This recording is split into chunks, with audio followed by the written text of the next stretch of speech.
देखिए, ये कहना कि चुनाव में नॉन रिलेवेंट मुद्दे आ रहे हैं, मैं पूरी तरह सहमत नहीं हूँ। चुनाव की शुरुआत में हम लोगों ने मोदी की गारंटी,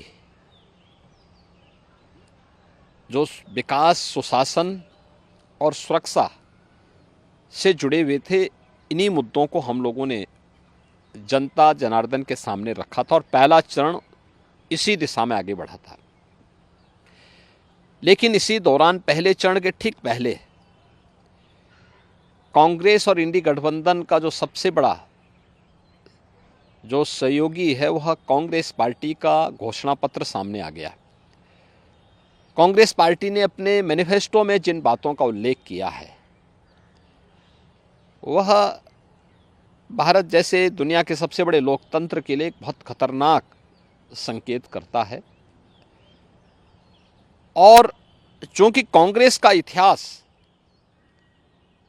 इस पूरे मामले में हमेशा संदिग्ध रहा है, तो स्वाभाविक रूप से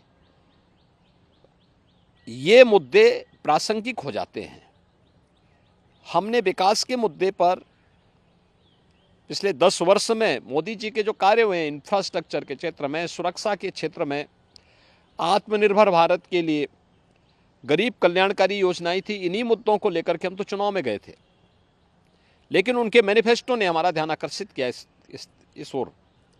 और आपने देखा होगा कांग्रेस के एक सलाहकार के रूप में सैम पित्रोदा, उनका वक्तव्य सबने पढ़ा।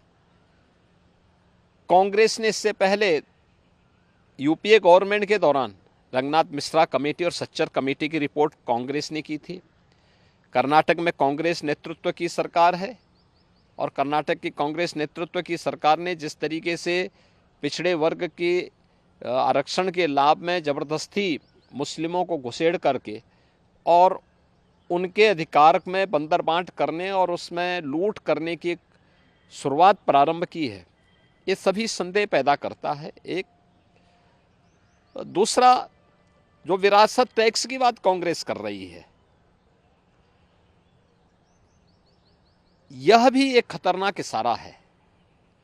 गरीबी, एक झटके में गरीबी हटाएंगे, इसके लिए वे हर संपत्ति का सर्वे करवाएंगे, एक्सरे कराएंगे, इस प्रकार का वक्तव्य कांग्रेस दे रही है। कांग्रेस का मैनिफेस्टो इस बात का उल्लेख कर रहा है और फिर उसके माध्यम से हर एक संपत्ति को ये लोग अपने कब्जे में लेकर के, यानी दोनों चीज़ें, एक तरफ ये लोग देश के अंदर मजहबी आधार पर देश के विभाजन की आधारशिला रखना चाहते हैं, दूसरी तरफ किसी ने मेहनत से अगर अपनी संपत्ति अर्जित की है, घर बनाया है, कोई प्रॉपर्टी बनाई है, ख़ास तौर पर हमारी माताएं बहनें अपने लिए जेवर खरीदती हैं, उसको ये अपने अधिकार में ले लेंगे। विरासत, जो बाप दादों की कमाई है, उसका आधा ये लोग हड़प लेंगे। और तीसरा, व्यक्तिगत कानून, पर्सनल लॉ को पुनः लागू करने की बात, 3 तलाक की कुप्रथा को मोदी जी ने समाप्त किया, ये कहते हैं हम फिर से लागू करेंगे।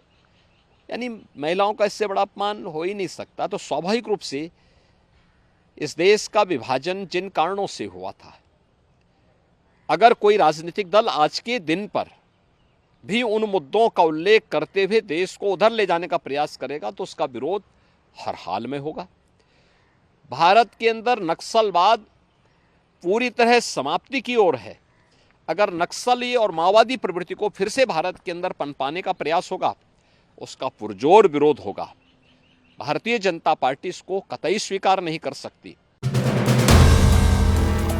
If you like the video, do like, comment, share and subscribe.